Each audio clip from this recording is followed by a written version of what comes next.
高雄市定民宿4年一考的林园黄昏宫妈祖海巡活动，今日透早7点是有20多只渔船啊，已经在海巡马往对中横港出发，往台南的安平港海上巡香。这位方式表示，这届巡警活动破纪录有5天，而且嘛是头一届会伫咧安平港驻驾过暝，互更较侪信徒有机会参加。 庙方人员稳稳啊将妈祖銮轿放去船顶进行安坐，其他参与的新民也已经小刷上船啊，准备这考的海上巡香活动。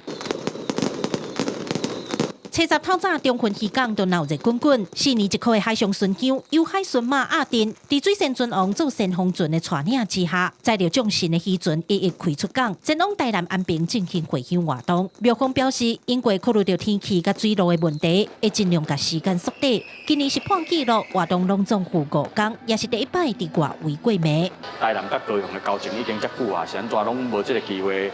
甲遮水的这个 LED 的这个灯会。 留伫遐，互台南市民看，一直甲咱邀请，所以咱伫即届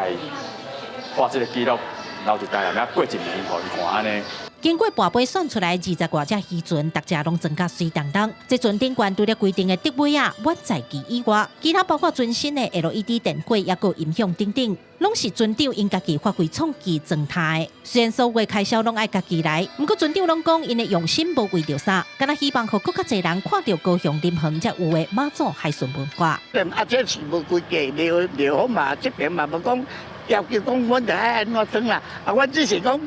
大家。 用一点心把妈做到老先。那个海云馆那里人潮会很多，人家来看就会把它宣传出去，真正袂歹。个